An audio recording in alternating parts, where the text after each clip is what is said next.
श्री गुरु ब्रह्म महिमालेख शरणम। श्री गुरु ब्रह्म महिमालेख शरणम। श्री गुरु ब्रह्म महिमालेख शरणम। गुरु कृपा यूट्यूब चैनल तरफरु अगणित दर्शक मान को हार्दिक अभिनंदन जनाई आरंभ करने को जाउछि। 2025 मसीहा अगस्ट मासरे मासिक राशिफल।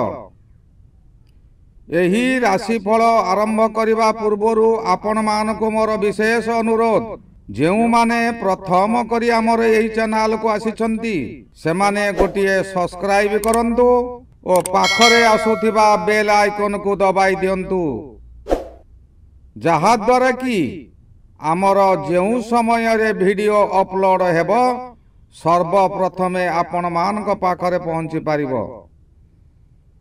आपण मान को मोर अनुरोध, जेउ मानकर बहु दिन हेलानी विवाह विलंब हेउची, चाकरी क्षेत्र रे असुविधा भोगुछंती, ऑफिस रे बाहरे आपण को बदनामी करा जाउची, किंबा आपण बारंबार चेष्टा करी मध्य चाकरी होई पारु नाही, परीक्षा रे फेल मारुछंती, परिवार भितरे अशांति घटुची, स्वामी स्त्री मध्यरे अशांति घटुची, आपणकर जन्म तारीख और जन्म समय जन्म स्थान केउ विषय आपणकर जानिबा दरकार, सेही विषय को लेखि आमर यही तले दिया जाउथिबा मेल आईडी रे प्रेरण करंतु। आम्भे ताहार समाधान सकाशे आपणको बताई देबो। आसंतु एबे जानिबा 2025 मसीहा अगस्ट मासरे तुला राशिर मासिक राशिफल। एही तुला राशि सकाशे रवि महाग्रह दशम रे भ्रमण करुअछंती। दशम राशि रे जेउ समय रे रवि भ्रमण करंती से समय रे आपण बड़ बड़ लोकंक ठारू साहाय्य सहानुभूति पाती, किंबा आपण कोनोसी ऑफिस रे कार्य करूछंती, से ऑफिस रे उच्च पदस्थ ऑफिसर माने आपण को बहु बड़ बड़ दायित्व संपन्न कार्य हाथ को देई आपण को परीक्षा करिवे। आपण से कार्य को अति सहजरे करि देई पारुथिबारु ऑफिसर कर आगडा करा मध्य हेबे। आपण किभली से कार्य को करि पारिले ताहा जानिबा सकाशे आपणकर सहकर्मी माने आपणक सहित मिलित होई आपणक ठारू बुझिबे। निजर कर्म दक्षता एही समय रे वृद्धि पाइबो। जे कोनोसी कार्य रे हाथ देबे आपण से कार्य रे सफलता निश्चित पाइबे। जेउ समय रे दशम रे रवि भ्रमण करुथांती, दशम रवि हेउची कर्म स्थान। एही कर्म स्थान रे रवि महाग्रह भ्रमण करुथिबा समय रे आपणकर मन आपणकर आत्मा शांत रहिबो। आपण जेउ कार्य करिवे मन को शांत रखी कार्य करिवे। एइठारे गोटाए कथा जानि रखंतु, आपण जेउ कार्य करंतु मन को जदि शांत रखी कार्य करिवे तेबे से कार्य रे आपण सर्वदा प्रशंसित हेबे और निजर मन मध्य प्रफुल्लित रहिबो।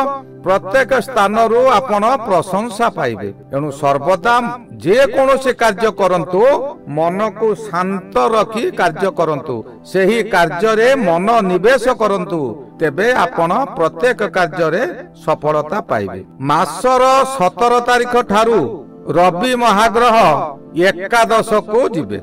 एकादश रे रवि थिबा समय रे आहुरी अधिक शुभ फल मिलिबो। यह एक वरदान सदृश फल मिलिबो। आपण जहा चाहिबे ताहा करि पारिबे। आपण पूर्वरु बहु दिनरु गोटिए कार्य करिबा को मनस्थ करिथिले। से कार्य करिबा समय रे बहु बाधा विघ्न आसुथिला, किंतु वर्तमान एपरि समय आसीबो जे से कार्य रे कोनोसी बाधा विघ्न आपणकर रहिबो नाही। आपण से कार्य को अति सहजरे करिजिबे। पूर्वरु करिथिबा ऋण एही समय रे आपण मध्य ऋणदाता को सुझी दे पारिबे। आपणकर प्रत्येक दिगरु शुभ फल मिलिबो। आगामी सकाशे किछि धन संचय करिवे ଓ ଆଗାମୀ ସକାଶେ ନୂତନ କର୍ମ କରିବା ସକାଶେ ମଧ୍ୟ ଆପଣ ଆଗ୍ରହ ପ୍ରକାଶ କରି ନୂତନ କର୍ମ ସକାଶେ ଯୋଗାଯୋଗ କରିବେ। ଏହି ସମୟରେ ଆହୁରି ଏକ ବିଶେଷ ଘଟଣା ହେଉଛି କୌଣସି ଅଜଣା ସ୍ଥାନରୁ ଯାହାକି ଆପଣ ଜାଣି ନଥିବେ ଶୁଣି ନଥିବେ ସେହି ସ୍ଥାନରୁ ଆପଣଙ୍କୁ ଅର୍ଥ କିଛି ପ୍ରାପ୍ତି ହେବ। ଯେଉଁ ଅର୍ଥ କି ଆପଣ ପୂର୍ବରୁ ଜାଣି ନଥିଲେ କି ମନରେ ଭାବି ନଥିଲେ ମୁଁ ଏ ଅର୍ଥ ପାଇବି ବୋଲି, ଏହି ସମୟରେ ସେ ଅର୍ଥ ପାଇ ବହୁ ଆନନ୍ଦିତ ହେବେ। ଏକାଦଶ ଗୃହ ଆୟ ଗୃହ ହୋଇଥିବାରୁ ଏହି ସମୟରେ ଆପଣ କୌଣସି ଧର୍ମ କାର୍ଯ୍ୟରେ ମନ ଦେଇ ଧର୍ମ କାର୍ଯ୍ୟରେ ମଧ୍ୟ ଅର୍ଥ ବିନିଯୋଗ କରିବେ, ଯାହା ଦ୍ୱାରା କି ଆପଣ ଧର୍ମ ମଧ୍ୟ ସଞ୍ଚୟ କରିବେ। ଧନ ସଞ୍ଚୟ କରିବା ସହିତ ଧର୍ମ ମଧ୍ୟ ସଞ୍ଚୟ କରିବେ। ଦୁଃଖୀ ରଙ୍କି ସାଙ୍ଗ ସାଥୀ ସମସ୍ତଙ୍କୁ ଆପଣ ସାହାଯ୍ୟ କରିବେ, ସମସ୍ତେ ଆପଣଙ୍କୁ ମଧ୍ୟ ସାହାଯ୍ୟ କରିବେ। ଏହି ସୁବିଧା ଆପଣଙ୍କୁ ଏହି ଅଗଷ୍ଟ ମାସଟି ନିଶ୍ଚିନ୍ତ ମିଳିବ। ମଙ୍ଗଳ ମହାଗ୍ରହ ଆପଣଙ୍କ ସକାଶେ କନ୍ୟା ରାଶିରେ ରହି ଜନ୍ମ ମଙ୍ଗଳ ହେଉଛନ୍ତି। ଜନ୍ମ ମଙ୍ଗଳ ମଙ୍ଗଳ ମହାଗ୍ରହ ଆପଣଙ୍କର ତୁଳା ରାଶି ସକାଶେ ଦ୍ୱାଦଶ ମଙ୍ଗଳ ହେଉଛନ୍ତି। ଦ୍ୱାଦଶ ମଙ୍ଗଳ ଅଶୁଭ ଫଳ ଦେବେ। ଏହି ଦ୍ୱାଦଶ ମଙ୍ଗଳ କଣ ଅଶୁଭ ଫଳ ଦେବେ ନା ଆପଣ ଯେଉଁ କାର୍ଯ୍ୟ କରିବାକୁ ଚାହୁଁଛନ୍ତି ସେ କାର୍ଯ୍ୟକୁ ଆଗକୁ ଆଗକୁ ବଢାଇ ନେବେ ଓ ଆପଣଙ୍କ ମନରେ ଅହଙ୍କାର ବୃଦ୍ଧି କରାଇଦେବେ। ଯଦି ଆପଣ କିଛି ଅହଙ୍କାର ମନରେ ଆଣିଲେ ତେବେ ମସ୍ତିଷ୍କ ଗରମ ହୋଇଯିବ।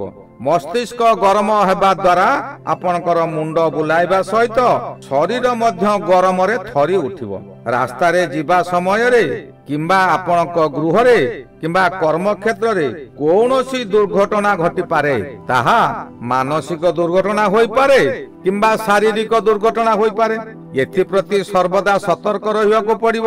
ସତର୍କ ରହିଲେ ଅନ୍ୟ ଗ୍ରହର ଶୁଭ ଫଳରେ ଆପଣ ପାର ହୋଇଯିବେ। ଏପରି ସମୟ ଆସିବ ଯେ ଆପଣ ଏହି ସମୟରେ ବହୁ ଦୂର ସ୍ଥାନକୁ ମଧ୍ୟ ଯାତ୍ରା କରିବେ।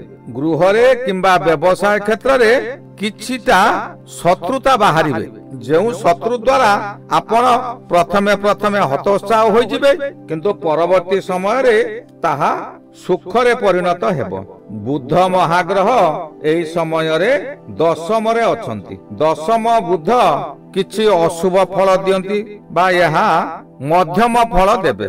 ତଥାପି ଦଶମରେ ବୁଧ ଭ୍ରମଣ କରୁଥିବା ସମୟରେ ବୁଧ ଗ୍ରହ ଜ୍ଞାନୀ ଗ୍ରହ ହୋଇଥିବାରୁ ଓ ଦଶମ ସ୍ଥାନ କର୍ମସ୍ଥାନ ହୋଇଥିବାରୁ ଆପଣଙ୍କର କର୍ମରେ ଉନ୍ନତି ଆସିବ। ଆପଣଙ୍କର ସ୍ୱାସ୍ଥ୍ୟ ଯାହା କିଛି ଖରାପ ଥିଲା ତାହା ସୁସ୍ଥ ହୋଇଯିବ। କର୍ମସ୍ଥାନରେ ବୁଧ ଜ୍ଞାନୀ ଗ୍ରହ ଥିବାରୁ ଜ୍ଞାନରେ ଅଭିବୃଦ୍ଧି ହେବ। ଶରୀର ସୁସ୍ଥ ଥିବା ସମୟରେ ଆପଣ ଯେଉଁ କାର୍ଯ୍ୟରେ ହାତ ଦିଅନ୍ତୁ ତହିଁରେ ସଫଳତା ମିଳିବ। କାରଣ ଶରୀର ଯେଉଁ ସମୟରେ ସୁସ୍ଥତା ଥାଏ ବା ମନ ଶାନ୍ତି ଥାଏ ସେ ସମୟରେ ଯେଉଁ କାର୍ଯ୍ୟରେ ହାତ ଦେବେ ତାହା ମନ ଧ୍ୟାନ ଦେଇକି କାର୍ଯ୍ୟ କରନ୍ତି। ଶରୀର ଯଦି ଅସୁସ୍ଥ ଅଛି ତେବେ କୌଣସି କାର୍ଯ୍ୟରେ ମନ ଦେଇପାରିବେନି। ସାମାନ୍ୟ କଥାରେ କ୍ରୋଧିତ ହେବେ। କ୍ରୋଧିତ ହେବା ଦ୍ୱାରା କାର୍ଯ୍ୟ ହୁଏ ନାହିଁ। କିନ୍ତୁ ଏହି ସମୟରେ ଜ୍ଞାନୀ ଗ୍ରହ ବୁଧ ଦଶମରେ ଥିବାରୁ ଆପଣଙ୍କର ମନକୁ ଶାନ୍ତ ରଖିବ ଓ ଜ୍ଞାନ ମଧ୍ୟ ବୃଦ୍ଧି କରିବ। ଏହି ସମୟରେ ଆପଣଙ୍କର ନୂତନ ବନ୍ଧୁ ଲାଭ ହେବେ। ଆପଣଙ୍କର କୌଣସି ସ୍ଥାନରେ ଆପଣ କର୍ମ କରୁଛନ୍ତି ସେ ସ୍ଥାନରେ ଆପଣ ସହକର୍ମୀ ହୁଅନ୍ତୁ କିମ୍ବା ଉପରିସ୍ଥ ଅଫିସର ହୁଅନ୍ତୁ, ଆପଣଙ୍କ ସପକ୍ଷରେ ସର୍ବଦା କଥାବାର୍ତ୍ତା କରିବେ। ଯେଉଁ ବ୍ୟକ୍ତିଙ୍କର ପୁତ୍ର କନ୍ୟା ମାନଙ୍କର ବିବାହ ହେଉନାହିଁ, ବହୁ ଚେଷ୍ଟା କରି ମଧ୍ୟ ବିବାହ କରିପାରୁନାହାନ୍ତି, ସେମାନେ ଏହି ସମୟରେ ବୁଧ ଗ୍ରହ ଓ ରାହୁ ଗ୍ରହଙ୍କର ପ୍ରତିକାର କଲେ ତାଙ୍କ ପୁତ୍ର କନ୍ୟାଙ୍କର ମଧ୍ୟ ବିବାହ ହୋଇଯିବ। କର୍ମ କ୍ଷେତ୍ରରେ ଆପଣଙ୍କର ପଦୋନ୍ନତି ହୋଇପାରେ।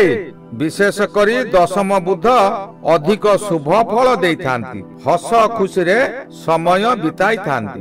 ଏକାଦଶ ବୁଧ ହେବେ 24 ତାରିଖ ଠାରୁ। ଏକାଦଶରେ ଯେଉଁ ସମୟରେ ବୁଧ ହେବେ ବା ଅଗଷ୍ଟ ମାସ 24 ତାରିଖ ଠାରୁ ଏକାଦଶକୁ ବୁଧ ଭ୍ରମଣ କରିବା ସମୟରେ ଆପଣଙ୍କର ଖାଲି ଲାଭ ହିଁ ଲାଭ ହେବ। ଆପଣଙ୍କର ଭାଗ୍ୟ ଘର ଖୋଲିଯିବ। भाग्य लक्ष्मी आपणक उपरे कृपा वृष्टि करिवे। आपणकर पूर्वरु जेउ व्यक्ति मानक उपरे राग थिला से सब आपण भूली जिवे। आपणकर परिवार मध्यरे किंबा आपणकर पाख लोक माने आपणक उपरे पूर्वरु राग रखिथिले से राग एबे सेमाने भूली जाई आपणक सहित मित्रता करिवे। आपणकर खुशीर लहरी खेली जिवो। अचानक केउठारु खुशी खबर पाई मनरे आनंद हेबे।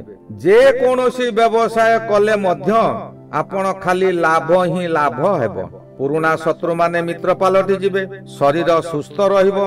स्वामी और स्त्री एक मन एक प्राण होई आगो को मारी चलिबे। खुशी रे रहिबे। बृहस्पति महाग्रह यही समय रे नवम रे भ्रमण करुअछंती। नवम बृहस्पति अति शुभ फल दियंती। एही समय रे आपण पितृदेवंकर साहाय्य सहानुभूति पाई बड़ खुशी रे रहिबे। निज प्रतिभार विकास चतुर्दिगरे प्रचारित हेबो। जेउ माने सर्वदा बापा मां को श्रेष्ठ देवा देवी बोली मानुछंती से माने बहु प्रशंसित हेबे। कोनोसी ठारे धर्मानुष्ठान करि पारंती। आपण को देव कृपा और राज कृपा उभय मिलिबो। सौभाग्य लक्ष्मी आपणकर पाखे पाखे रहिबो। शुक्र ग्रह यही समय रे दशम रे अछंती। दशम रे शुक्र चलन हेउथिबा समय रे आपण टिके सावधान हेबा दरकार। मनरे गर्व अहंकार आनंतु नाही।